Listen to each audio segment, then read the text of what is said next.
es el intercambio de gases efectivo, ¿eh? El resultado final es el adecuado estado hemodinámico y de gasto cardíaco. Entonces, este es un capítulo terriblemente esencial en el entendimiento de la patología y la fisiología cardiorrespiratoria. Empezamos. Muy bien. Pues buenas tardes, nosotros somos el equipo 5 y vamos a hablar sobre la relación ventilación-perfusión, y el equipo está conformado por David Alejandro Campos Medina y su servidora Salva Michelle Ochoa Villagrán. Bueno, entonces ya vimos el paso del aire desde la interfase hematogaseosa y hacia esta, también la difusión de gas a través de esta interfase y el movimiento de la sangre hacia la barrera y desde ella. A pesar de que estos procesos pues son, influyen para que tengamos un intercambio gaseoso normal, el equilibrio entre la ventilación y el flujo sanguíneo en diferentes regiones del pulmón pues es el determinante para el adecuado intercambio gaseoso. Por lo tanto, pues la alteración de esta relación es responsable de la mayoría de los trastornos del intercambio gaseoso en las enfermedades pulmonares. Bueno, vamos a comenzar con el transporte del oxígeno del aire a los tejidos. Vamos a recordar un poco de lo que ya hemos visto.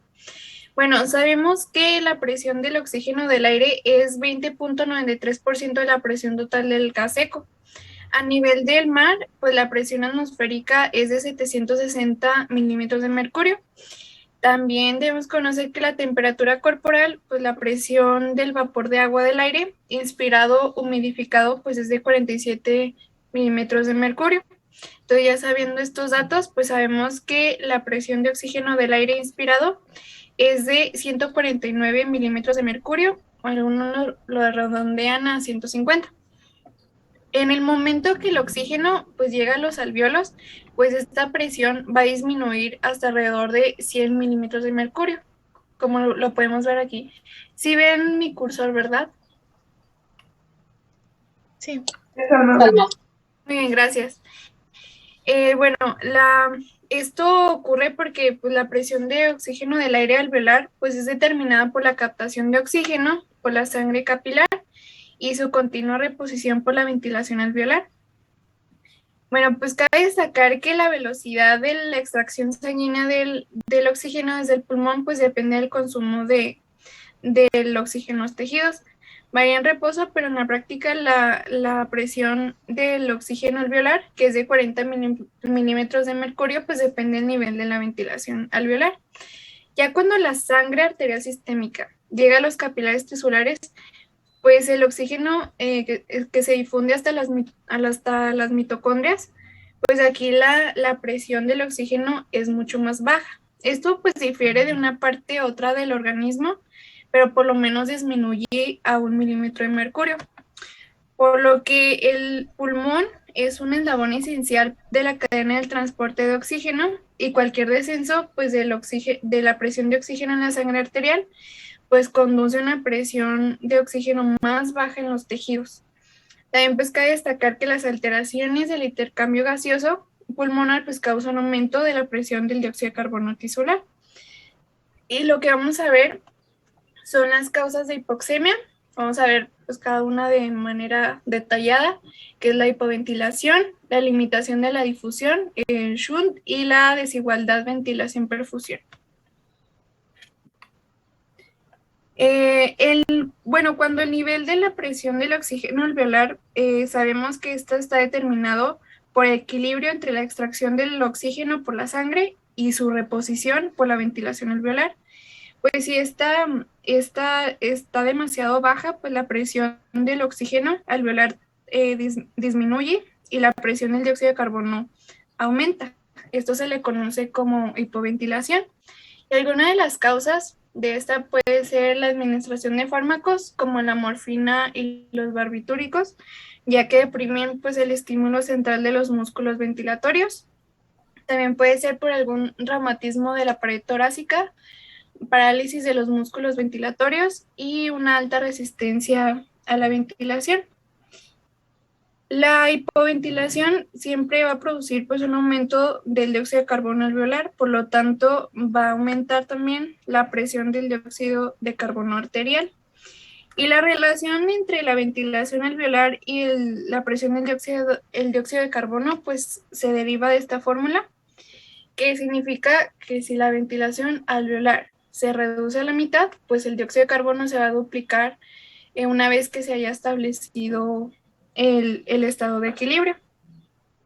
Y pues la relación entre la disminución de la presión de oxígeno y el ascenso del dióxido de carbono se puede calcular mediante una fórmula que es la ecuación del gas alveolar, si se conoce la composición de gas inspirado y la relación del intercambio respiratorio, que es la R. Y de esta manera es una forma simplificada de la ecuación. Si el valor normal de R es de 0.8, pues la disminución de la presión de oxígeno alveolar es ligeramente mayor que el ascenso de la presión del dióxido de carbono durante la hipoventilación. La hipoventilación pues siempre reduce la presión del oxígeno alveolar y arterial, a excepción de un individuo si respira una mezcla gaseosa enriquecida con oxígeno, porque la cantidad agregada de oxígeno por cada ventilación pues es capaz de compensar fácilmente el flujo disminuido del gas inspirado. No vienen pues ejemplos en el libro, pero yo interpreté que, por ejemplo, una mezcla gaseosa enriquecida de oxígeno de la mascarilla o cuando respires aire fresco. También, por ejemplo, si la ventilación alveolar aumenta. Ay, solo permíteme que se me va a acabar la computadora.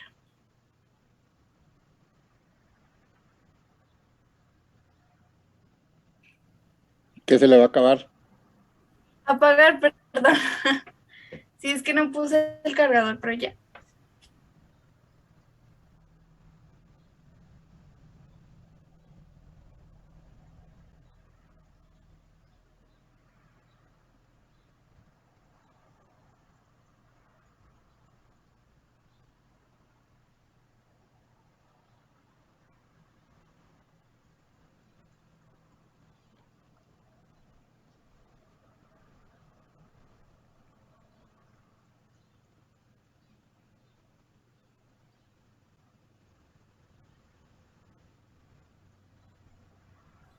¿Va a continuar?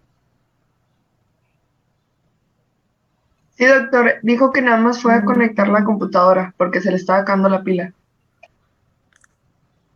¿Y si la irá a conectar ahí en su casa o se Es irá que a ir a dice que Villa se le Juárez? apagó, dice que se le apagó la laptop, doctor, pero que ya está entrando. Muy bien. ¿Alguna pregunta? Por el momento no, doctor. Muy bien. Doctor, Bueno. yo soy el siguiente compañero que va a continuar. Si gusta, puedo comenzar en lo que viene nuestra compañera. La cosa es que luego nos tendríamos que regresar a donde se quedó. Vamos a darle oportunidad. Te agradezco muchísimo. Correcto, doctor. ¿Tú qué parte vas a tocar de este tema?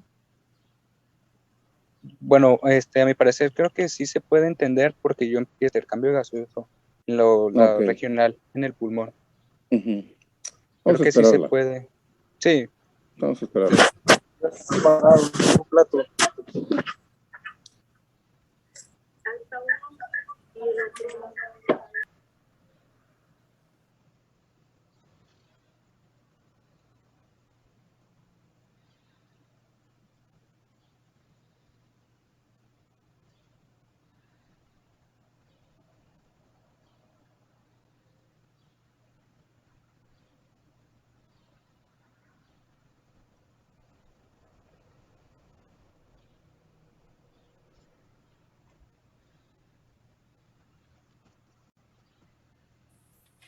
Una disculpa, doctor. Bueno, vamos a continuar. Adelante, sígale. Sí, bueno, la siguiente situación es que si la ventilación alveolar aumenta repentinamente, por ejemplo, una hiperventilación voluntaria, pues la presión del oxígeno y la presión del dióxido de carbono alveolares van a demorar varios minutos para alcanzar su equilibrio. Esto es por los depósitos de oxígeno y de dióxido de carbono en el organismo. Los depósitos de dióxido de carbono son mucho mayores que los del oxígeno porque la sangre y el líquido intersticial pues contienen gran cantidad de dióxido de carbono en la forma de bicarbonato. Entonces, pues la presión de dióxido de carbono alveolar tarda más en alcanzar el equilibrio. También durante el estado no estacionario, el valor R del gas inspirado pues se eleva a medida que los depósitos de dióxido de carbono se agotan. Pues en la hipoventilación.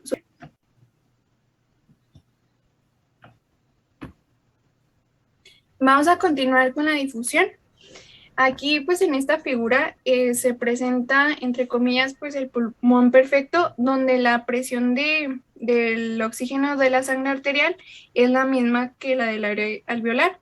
Pero pues esto no sucede así, ya que la presión del oxígeno en la sangre pues aumenta a un nivel cada vez más cercano de la presión del oxígeno del aire alveolar. A medida que pues la sangre recorre el capilar pulmonar, nunca puede llegar a igualarla.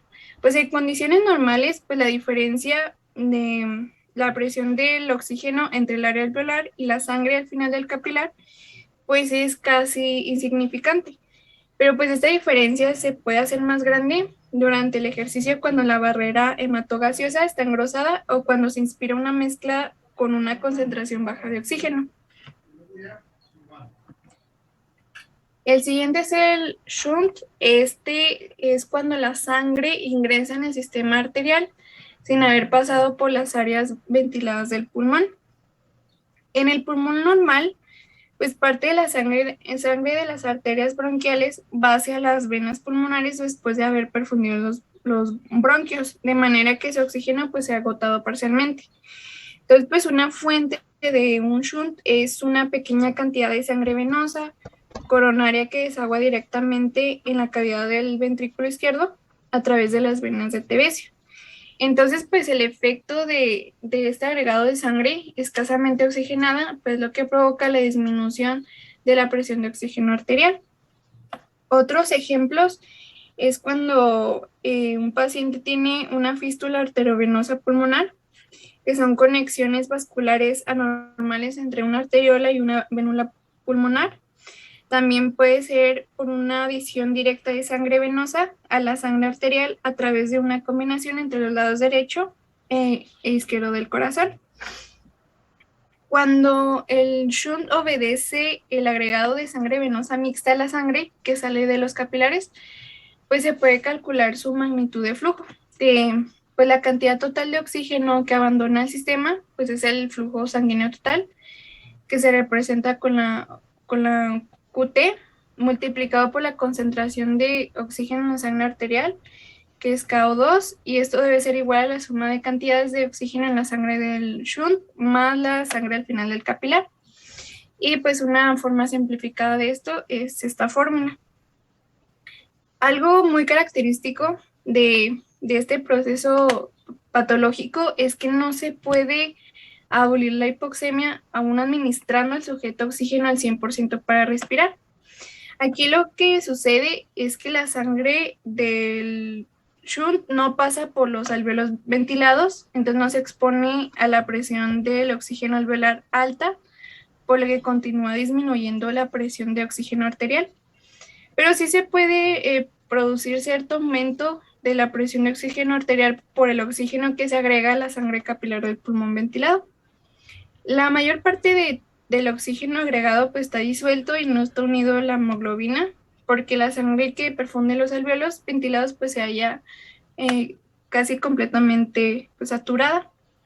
Entonces pues la administración de oxígeno al 100% para respirar pues mide con mucha sensibilidad el shunt, ya que cuando la presión de oxígeno es alta, basta con una pequeña disminución de contenido de oxígeno arterial para que ocurra una gran disminución de la presión de oxígeno. Entonces, por eso la pendiente es casi plana de la curva de disociación del oxígeno en esta región. También algo importante es que no se conduce un aumento de presión de dióxido de carbono en la sangre arterial, aun cuando la sangre que pasa por el shunt sea rica en dióxido de carbono. ¿Esto por qué sucede? Pues los quimiorreceptores reconocen cualquier elevación de dióxido de carbono arterial, entonces pues responden aumentando la ventilación. De esta manera, pues la presión del dióxido de carbono de la sangre que no pasa por el shunt desciende hasta que la presión del dióxido de carbono se normalice. De hecho, pues algunos pacientes con esta patología, pues la presión de el dióxido de carbono pues es baja porque pues la hipoxemia aumenta el estímulo ventilatorio. Vamos a continuar con la relación ventilación-perfusión. Si hay un desequilibrio entre la ventilación y el flujo sanguíneo en diversas regiones del pulmón, pues se altera tanto la transferencia de oxígeno como la de dióxido de carbono.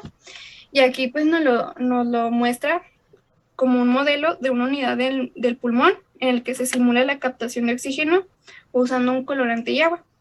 Por ejemplo, miren aquí se vierte continuamente un colorante en polvo, que es lo que va a representar pues el aporte de oxígeno por la ventilación alveolar. El bombeo constante de agua a través de la unidad pues equivale al flujo sanguíneo que extrae el oxígeno, y con un agitador, un mezclador, pues se mezcla el contenido alveolar, que es un proceso que normalmente se cumple mediante la difusión gaseosa. Y aquí podemos observar que la rapidez con la que se agrega el colorante y la velocidad del bombeo de agua pues influye sobre la concentración del colorante en el modelo. Y bueno, también del mismo modo pues la concentración de oxígeno en cualquier unidad pulmonar está dada por esta relación, y no solo para el oxígeno, también puede ser para el dióxido de carbono, el nitrógeno y cualquier otro gas que estuviera presente pues en condiciones normales. Entonces por esto la relación ventilación-perfusión pues desempeña un papel importante en el intercambio gaseoso del pulmón. Vamos a ver directamente ya las alteraciones de la relación ventilación-perfusión de una unidad pulmonar, ya que esto influye sobre el intercambio gaseoso. Vamos a ver la primera figura, que es el inciso A. Aquí se puede observar que la presión de oxígeno y de dióxido de carbono en una unidad, su relación ventilación-perfusión es normal, o sea que es cercana a 1. Aquí el aire inspirado tiene una presión de oxígeno de 150 milímetros de mercurio y de dióxido de carbono igual a 0. La sangre mixta que entra a la unidad pues tiene de oxígeno 40 y de dióxido de carbono de 45. Y pues la presión de oxígeno alveolar, que desde 100 milímetros de mercurio pues está determinada por el equilibrio del aporte de la ventilación y su eliminación por el flujo. Entonces, pues aquí también la presión del dióxido de carbono, que es de 40, se establece igual debido a este equilibrio. Ahora vamos a ver alguna situación diferente. Si la relación ventilación-perfusión de la unidad se reduce poco a poco, obstruyendo aquí la ventilación y el flujo sanguíneo aquí no se altera, pues la relación ventilación-perfusión es igual a 0. Aquí pues el oxígeno va a disminuir y el dióxido de carbono va a aumentar, aunque los cambios no se van a ver inmediatamente. Aquí pues el oxígeno y el dióxido de carbono del gas alveolar y de la sangre capilar pues van a ser igual que la sangre venosa mixta. Y aquí lo que ocurre pues en una sola unidad entre un número muy grande de ellas pues no influye realmente en la composición de la sangre venosa mixta. Ahora, si la relación ventilación-perfusión de la unidad aumenta gradualmente como una consecuencia de una obstrucción del flujo sanguíneo, aquí la relación ventilación-perfusión es infinita. Aquí sucede lo contrario, el oxígeno aumenta y el dióxido de carbono disminuye. Ya cuando el flujo sanguíneo pues queda totalmente obstruido, pues van a alcanzar la composición del aire inspirado. Entonces, si la relación de la unidad se altera, pues su composición gaseosa va a ser aproximada a la sangre venosa mixta o la del aire inspirado. Aquí también se puede observar en este gráfico estos cambios que les estoy mencionando. donde la presión del oxígeno está en el eje horizontal y la del dióxido de carbono en el vertical. Vamos a primero localizar la composición normal, que es el punto A. Aquí, si se dan cuenta, la presión de oxígeno es 100 y la presión de dióxido de carbono es 40. Aquí, si la sangre se equilibra con el gas alveolar o a lo largo del capilar, también este punto se puede representar por la sangre del capilar terminal. Ahora, si localizamos aquí el punto B, que tiene una barra encima, esto significa mixto, entonces se llama punto venoso mixto. Aquí la presión de oxígeno es de 40 y de dióxido de carbono es de 45. Y si localizamos el último punto, que es el inspirado, el I, la de oxígeno es 150 y la de dióxido de carbono es de 0. Entonces, aquí podemos observar a lo largo de esta línea que va desde el punto venoso mixto que une al inspirado pasando por el punto A, pues refleja los cambios que pueden suceder en la composición del aire alveolar cuando la relación ventilación-perfusión disminuye por debajo de lo normal, que sería el A al B, o aumenta por encima de lo normal, que sería del A al I. Entonces, esta línea pues indica pues todas las composiciones posibles del aire alveolar en un pulmón. Por ejemplo, el pulmón no podría contener un alveolo si tiene una presión de oxígeno como de 40, que está pues por aquí, y una presión de dióxido de carbono de 30. Entonces el punto quedaría aproximadamente aquí. Se dan cuenta, pues no está el punto en la línea, pero si una semejante composición alveolar sí podría existir si la sangre venosa mixta o el aire inspirado fuera modificado de modo que la línea sí podría pasar entonces por este punto. Y ya por último, aquí les puse algunas como patologías que podrían alterar la perfusión, como la ventilación. La perfusión pues va a disminuir pues cuando haya una obstrucción del flujo sanguíneo, que sería una arteria que podría ser de fibrosis, una hipertrofia, una trombosis, una vasoconstricción, o en el cambio de si hay una baja ventilación, puede ser por la disminución del diámetro de los bronquios que podría suceder en el asma. Y sería todo de mi parte. Muy bien, yo voy a continuar con la clase, dentro del cual pues comenzamos con el intercambio gaseoso. En cuanto a la relación y ventilación por perfusión se refiere, se va a y se pueden encontrar en el lugar. Podemos encontrar diferencias de arriba hacia abajo en un pulmón en una posición vertical, como podemos observar en la imagen. La ventilación va a aumentar paulatinamente desde la parte superior hasta la parte inferior del pulmón y el flujo sanguíneo va a aumentar con rapidez. Es un poco complicado, entonces lo investigué un poquito más a fondo y encontré que una de las razones por la que esta diferencia era causada era porque tenemos diferencias regionales que se encuentran por el peso del pulmón. ¿Me escucho bien? Sí, te escuchas muy bien. Ok. Es por el peso del pulmón. Los objetos que van a estar sostenidos van a adquirir una mayor presión en la parte de abajo que en la parte superior, debido a que las fuerzas se van a equilibrar en base al peso, causando así que en la base la presión aumente en consideración hacia el vértice.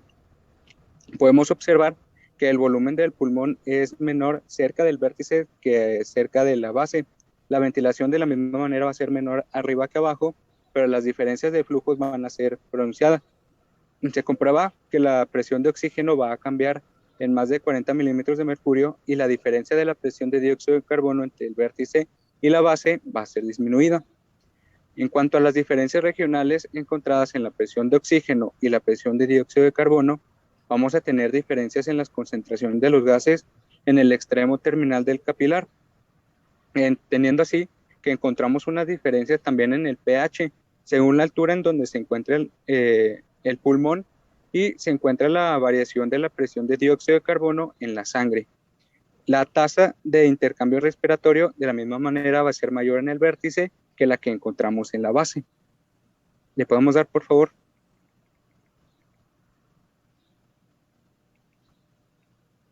Muy bien.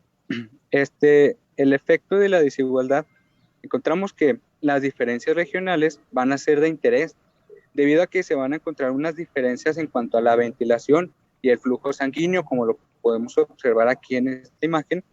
Se me hizo muy representativo en cómo se va a dar este intercambio. Sobre el intercambio gaseoso o en otras palabras, la capacidad que tiene de captar oxígeno y de eliminar el dióxido de carbono. Cuando encontramos desigualdades en esto, el pulmón no va a ser capaz de transferir tanto oxígeno y dióxido de carbono como el que se encuentra de una manera uniforme. Las mismas cantidades de gases, el pulmón que tiene va a tener una desigualdad en cuanto a la relación de perfusión y no va a poder sostener una presión de oxígeno arterial elevada, tampoco una presión de dióxido de carbono elevada, bajas como en un pulmón normal. Cuando un pulmón con una ventilación y flujo sanguíneo disparo que no tiene la misma capacidad, pues va a tener una dificultad para oxigenar la sangre arterial, encontrando así que la presión de oxígeno en el vértice, como les estaba mencionando, van a ser de 40 milímetros de mercurio más alta que en la base. Esto tiene como consecuencia que tenga una depresión de la presión de oxígeno arterial. El aire alveolar que se expira va a provenir de una manera más uniforme del vértice y de la base, porque las diferencias de la ventilación van a ser menores que para el flujo sanguíneo. También la presión de dióxido de carbono arterial la podemos encontrar un poco elevada, porque es más alta en la base del pulmón que en el vértice. Otro de los motivos que tiene una diferencia en cuanto a la ventilación y el flujo es porque el flujo va a disminuir la presión de oxígeno arterial y la podemos ver en la imagen de la derecha, en donde tenemos 3 grupos de alvéolos donde están bajos, normales y un poco elevadas. Las concentraciones de salida vamos a tener como consecuencia diferencias en cuanto al de izquierda a derecha, es de 16, 19,5 y 20 milímetros por cada 100 mililitros. Se puede observar que aquellas donde la relación es mayor va a aportar poco oxígeno a la sangre, comparado con la disminución causada por los alvéolos, donde la relación ventilación y perfusión es baja, teniendo así que la sangre capilar mixta tiene una concentración de oxígeno menor que las que provienen donde la relación se mantiene normal. Esto va a ser importante porque en algunas enfermedades pulmonares el descenso de la presión de oxígeno arterial por el mecanismo que les he estado presentando puede causar unas proporciones muy extremas. ¿Le podemos dar, por favor? Ok, la distribución de la relación ventilación-perfusión. Se me hizo importante. Una forma en cómo se puede tener la distribución en cuanto a la relación ventilación-perfusión, un paciente con algunas enfermedades es con una técnica donde se van a mezclar los gases con gases inertes y se va a medir la concentración de los gases presentes en la sangre arterial y el gas expirado. Con esta técnica se puede dar una gráfica como la que les estoy presentando, el de la izquierda, en un paciente de un joven normal, donde se puede observar que la totalidad de la ventilación y el flujo sanguíneo se va a dirigir hacia los lugares donde la relación va a ser 1 y no tenemos flujo sanguíneo hacia el compartimiento que no está ventilado, a lo que, como nuestra compañera nos explicó, a esto se le llama shunt. En palabras un poco más explicadas, el shunt pulmonar pues se le va a llamar así a la sangre venosa mixta que perfunde desde las áreas extensas del pulmón no ventilada y no se enriquece con oxígeno, produciendo así una mezcla venosa y empobreciendo el contenido arterial de oxígeno. Casi totalmente se ocurre lo contrario, como lo podemos observar en la segunda imagen, en donde en este esquema se nos ejemplifica un paciente con una neumopatía y vamos a encontrar vamos a tener variaciones. Siendo un paciente con bronquitis crónica y efisema pulmonar, podemos observar que una gran parte va hacia las zonas donde la relación es cercana a 1, pero de la misma manera encontramos diferentes distribuciones donde se dirigen a compartimentos que va a estar entre 0,3 y 0,03 y 0,3, teniendo así sangre poco oxigenada y por ello va a provocar el descenso de la presión de oxígeno arterial. ¿Le podemos dar, por favor? Como último punto, encontramos algunas desigualdades de la ventilación-perfusión, esto causada por una retención de dióxido de carbono. Muy bien. En condiciones normales vamos a tener una ventilación y una perfusión normal, causando así que no va a ocurrir ninguna alteración en el intercambio óseo. En el libro se nos plantea una situación en donde tenemos una relación, pues en caso de que ésta se estuviera trastornada, y pues se nos explica cuáles fueran las consecuencias y como resultado se encuentra que se reduce el ingreso de oxígeno y la salida de dióxido de carbono en el pulmón, causando así la deficiencia del pulmón como intercambiador gaseoso para ambos gases y teniendo fenómenos como las clases pasadas nos han referido, fenómenos como una hipoxemia, así como una hipercapnia, que esto pues es la retención de dióxido de carbono. Ahora, esto pues es una situación hipotética, pero ¿qué pasa realmente en aquellos pacientes que sí tienen la desigualdad? Ya yendo hacia la vida normal y un paciente que esté enfermo, pues tenemos una desigualdad en cuanto la mayoría de las veces tiene una presión de dióxido de carbono arterial normal, y esto,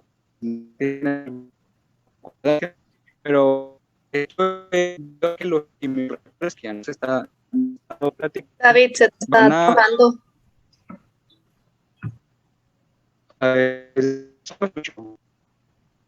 o Como que se traba, mejor. ¿no? ¿De dónde nos escucho? Enloqueció Bob Esponja. Escúchame. Se sigue trabando.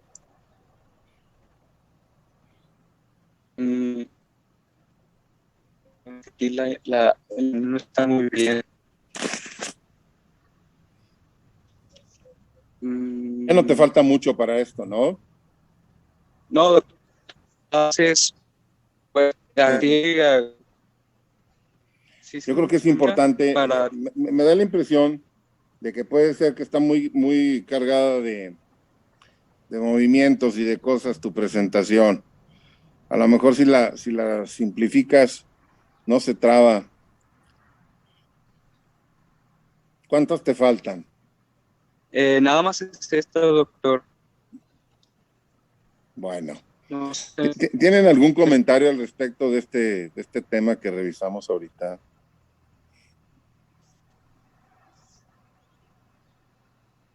Doctor, esto es lo que sucede en el tromboembolismo pulmonar, ¿no? Zonas de mala perfusión, pero con buena ventilación. Así es. Esto es importantísimo, tanto en la patología vascular como en la o circulatoria, como en la patología respiratoria. Por eso te decía desde el principio que el equilibrio entre estas dos situaciones, la perfusión y la ventilación, va a depender del equilibrio hemodinámico y el equilibrio del intercambio de gases. Entonces sí es muy, muy, muy importante. Es uno de los capítulos más importantes. Pero fíjate cómo para poder entender este capítulo teníamos que haber revisado los otros anteriores. El libro lleva una secuencia fantástica. Y la verdad es que no está complicado. De repente tengo la impresión como que se asustan ustedes al ver libros así. Y no tendrían por qué. Bueno, chicos, mañana que continuamos con el sexto, por favor. Ok, doctor. Muy bien. Gracias, doctor. Muy bien, bye. Gracias, doctor. Bye.